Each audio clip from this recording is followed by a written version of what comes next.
Imagine करो आप अपने घर के सोफे पर अकेले बैठे हो, टीवी चल रहा है और अचानक आपकी मौत हो जाती है। शॉकिंग बात आपकी मौत नहीं है, शॉकिंग बात यह है कि लगभग 3 साल तक किसी को पता ही नहीं चला कि आप गुजर चुके हो। हाँ, 3 साल। ये कोई फेक इंटरनेट स्टोरी नहीं है, ये लंदन का एक डॉक्यूमेंटेड रियल केस है, the Joyce Carol Vincent case.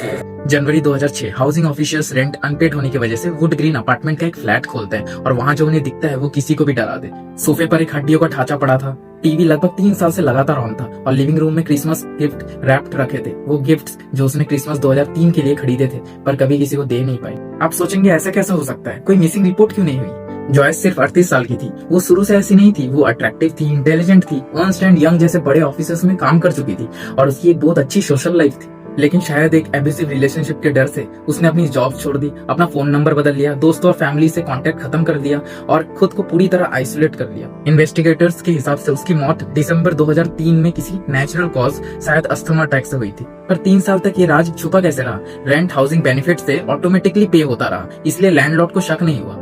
Flat shopping mall के ठीक ऊपर था, तो अगर किसी नेबर ने स्मेल नोटिस भी की तो उन्हें लगा कि वो मॉल के कचरे की स्मेल होगी और दोस्तों को लगा कि उसने खुद ही उनसे रिश्ता तोड़ लिया है। पुलिस को वहाँ मर्डर का कोई एविडेंस नहीं मिला, मौत तो नेचुरल थी, लेकिन वो अकेलापन, वो कितना अननेचुरल था। आज इस केस को अर्बन लोनलीनेस का सबसे बड़ा और दर्दनाक एग्जाम्पल माना जाता है। हम इतनी बड़ी सिटीज में रहते हैं, हजारों लोगों के भीड़ में चलते हैं, हजारों डिजिटल फ्रेंड्स बनाते हैं, पर उस भीड़ में भी कोई इंसान कम्प्लीटली अकेला हो सकता है, इतना अकेला कि इस दुनिया से चले जाने के बाद भी किसी को आपकी कमी महसूस ना हो। जॉयस की कहानी हमें ये नहीं बताती कि वो कैसे मरी, ये बताती है कि आज की भीड़ वाली दुनिया में इनविजिबल होना कितना आसान है। 3 साल तक टीवी चलता रहा, बिल्स पे होते रहे, बस एक इंसान कम हो गया और किसी को पता तक नहीं चला।